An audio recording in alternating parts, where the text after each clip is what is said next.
Aurora everlasting.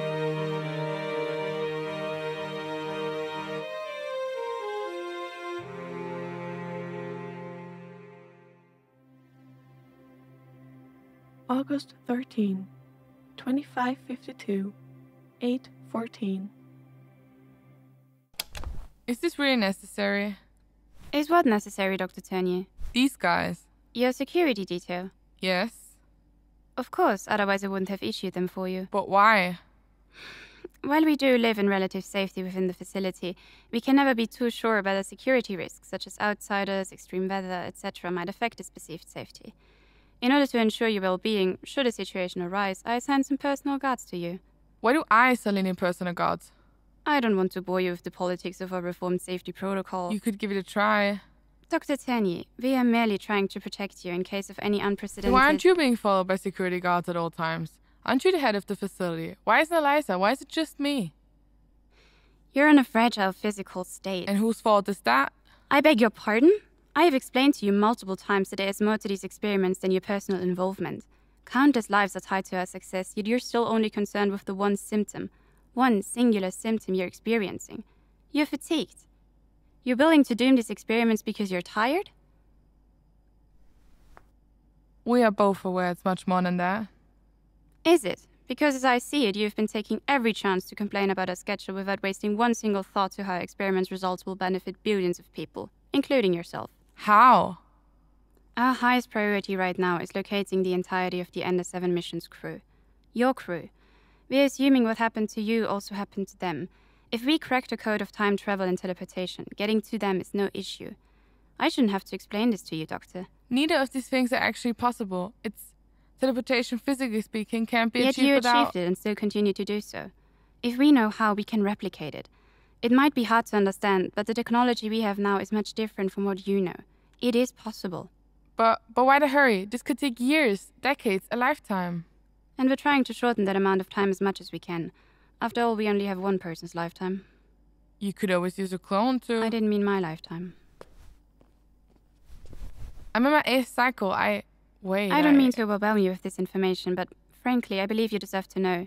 Your DNA is vastly different from anything I've ever seen. There is no way we can replicate it. Your body is compromised. This is the last cycle you can go through, so if we don't hurry, we might But then why are you letting my health deteriorate? Deteriorate?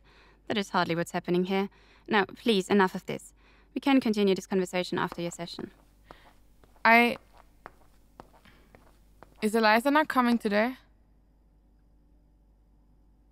No, let's go. Why isn't she here? Did something happen? I haven't seen her. Enough, we're starting now. Viva, Jacobs. Hey, what are you doing? If you choose to be uncooperative, you will be treated as such. Please don't resist. No, what do you think you're doing? Are we expected to use force? No, at least As if not. this isn't force. Let go of me. Madam? Not yet. You can't do this.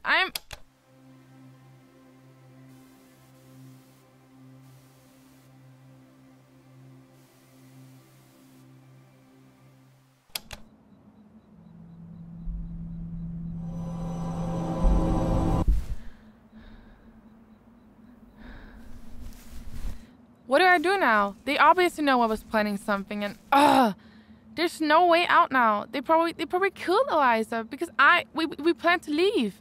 Now there's no way to. Who are you? What? Evelyn. You know me? Leo. You're okay. I don't know if I would say that. But you're better than you were last time, right? Last time? I lost my memory. I can't really remember the last time we were... Wait, do you know when you lost it?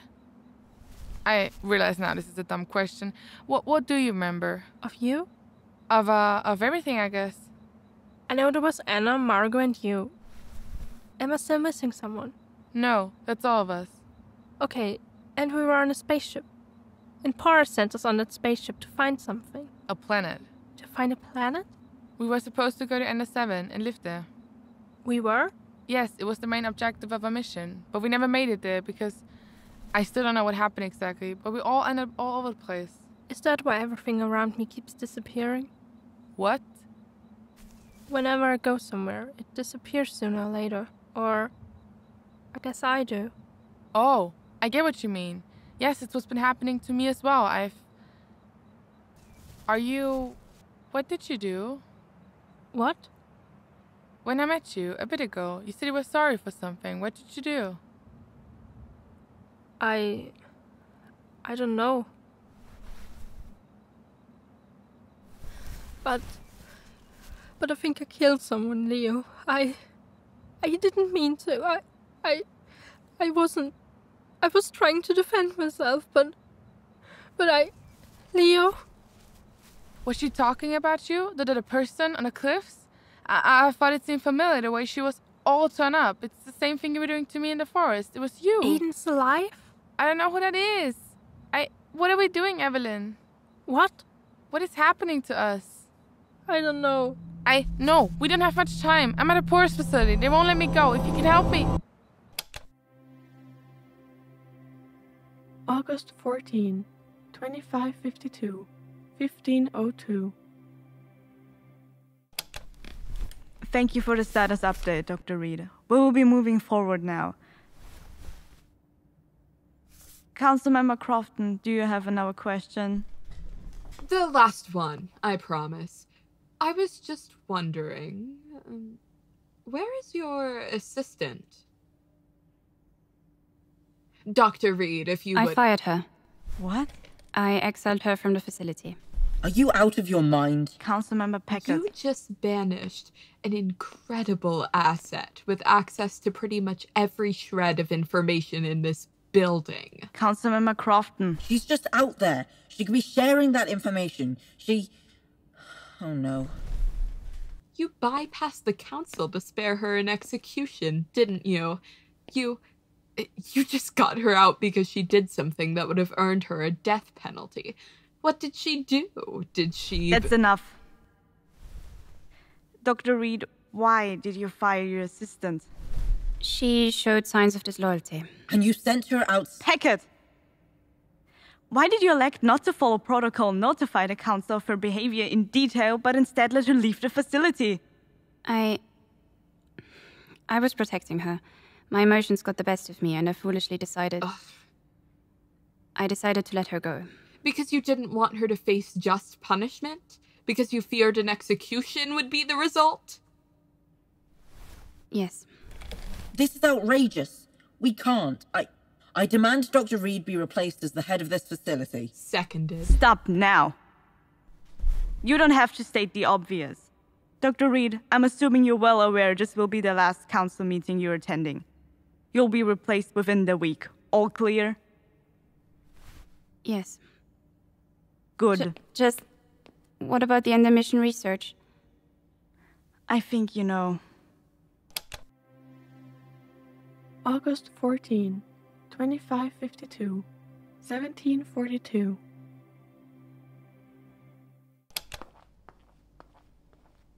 Just... Dr. Ternier.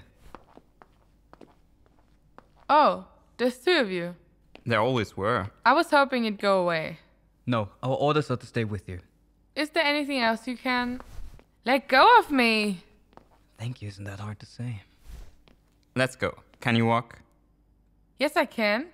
Or do you want to drag me down the hall again? That was great fun last time. Then walk. Where are we going? Your room. Again? Would you like to go somewhere Weaver. else? Yeah, right. No, let him talk. I would love to go somewhere else. That's not an option. Why not? Doctor's orders. So you do everything she says. Are they aware that's our job? Hey, don't talk about me like I'm not here. Keep moving. Or you'll make me.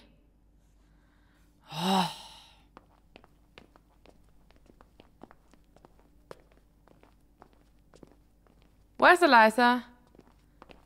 So you're not allowed to tell me, huh? Interesting. What if I bribed you? Your room. My cell. I'd say this conversation has been a pleasure, but I'd hate to lie to you. Good night, Doctor.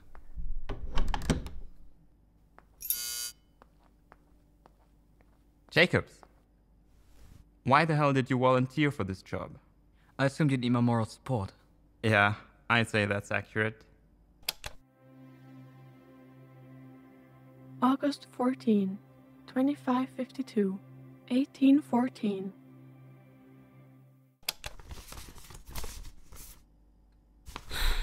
This makes no sense. A week. A goddamn week.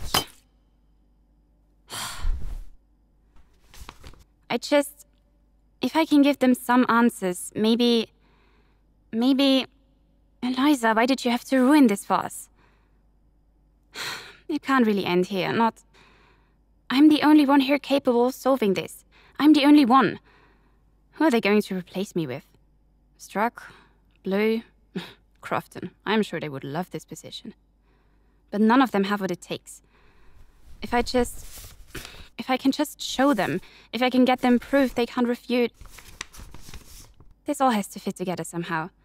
There are no coincidences here. All ender missions take off between 2352 and 2362. 2363, we relocate to Ender 1 after the extinction. 2364, Porus changes the orders of the commanding officers on all ships according to the Apto Protocol. By 2386, everyone has confirmed the new orders. 2383 to 84, Porus sends Dr. Park and her team to retrieve samples of the polluted area. They don't return. And that can't be right.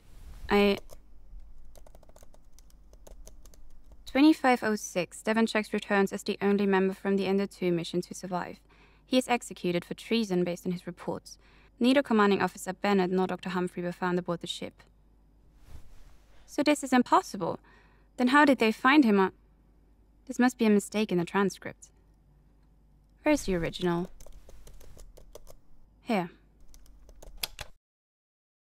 January 25, 2384, 609.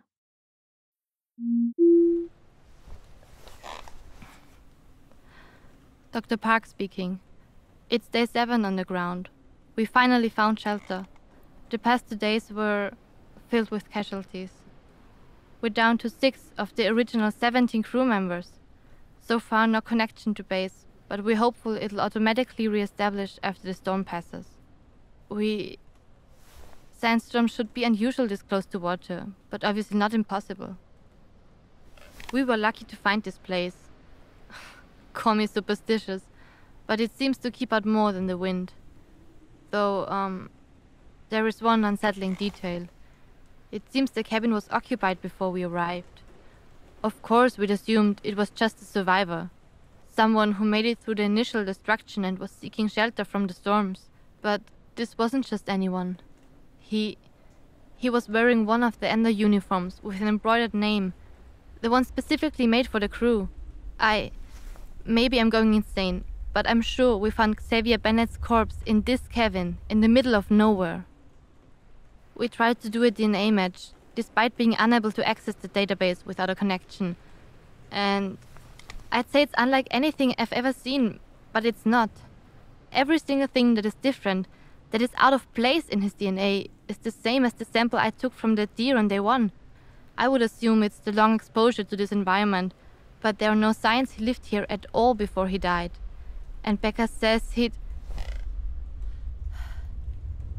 barely been dead for a day when we found him. Xavier Bennett didn't die on a spaceship. He must have teleported.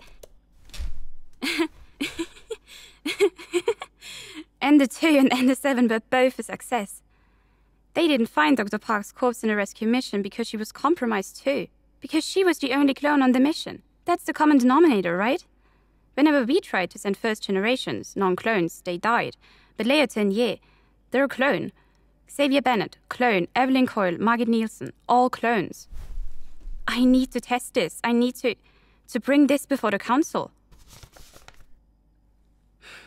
First of all, I need a subject. August 14, 2552, 1829.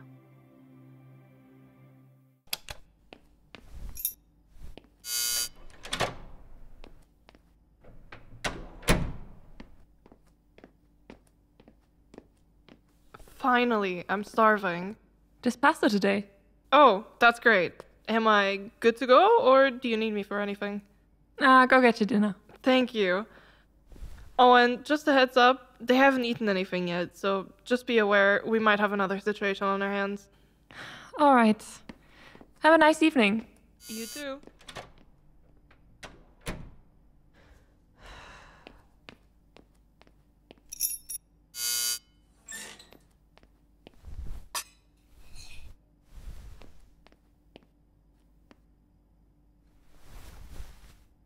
I'm not hungry. A hunger strike will get you nowhere. Oh, really? If an early grave is where you're looking to go, there's faster ways. So pessimistic. Eat your meal. Have they decided how long they'll keep me here yet? You know I can't tell you that. What can you tell me? Come on, please. I haven't seen sunlight in a month. The least you can do is tell me some gossip. There's no one around to hear you being nice to a prisoner anyways. Orson, you're horrible. Have I told you that yet? Yes, I'm a bad influence, I'm corrupting you, blah blah. Now what's new? We had a hot dog competition. What's that supposed to be? The canteen lady got us all a couple of leftover hot dogs and we timed how many we could eat in a minute. You did that? It sounds disgusting. It was, and, well, Zedar and Nass were the ones who actually competed. Who won? Nass. She had 6 and Zedar only had 4.5. Poor guy looked like he was gonna throw up anyways. Oh no. Yeah. What about Jacobs and Weaver? They just watched.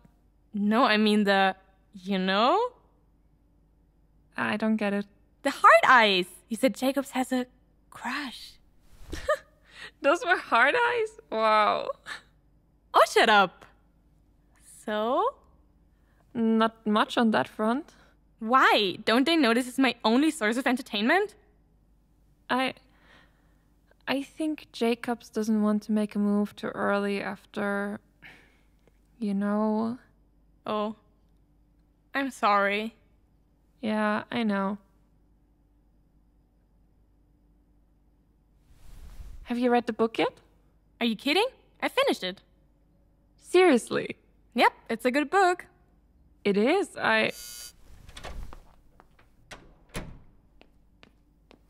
Oh, it's you. What? The doctor wants you. What? Now? Yep. She sent me to replace you. Why? I don't know. Maybe she found out you're getting cozy with our most problematic prisoner. I take pride in my title. You're the only one who knows about that. No. Of course not. Okay. Maybe it's a good thing. She seemed excited. That can't be a good thing. August 14, 2552, 2157. Finally. How can a day be this long? I should really go to bed. Just one last... At this time? Yes? Hello, Dr. Reed. Commander Coil? What? No worries. I mean no harm. At least not yet.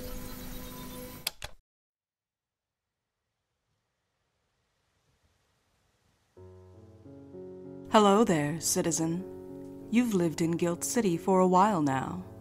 Maybe you've wondered, when you wake in the morning and retrieve the letters tucked neatly into your postbox, just where your mail comes from. It comes from the night post, of course. Those faithful couriers deliver it while you're sleeping. All the better that they stay out of sight and keep the unseemly strangeness that follows them out of our city in the skelter where it belongs. Ahem. If, for some reason, you'd like to know more about Guild City's conscripted couriers and the burden that chose them, their secret hopes and fears, the ancient, untamed threats that hound them on their nocturnal journeys, you have only to listen. The Night Post is a supernatural audio drama by an all-LGBT team, delivered weekly, in dead of night, to wherever you listen to podcasts. Find answers at nightpostpod.com.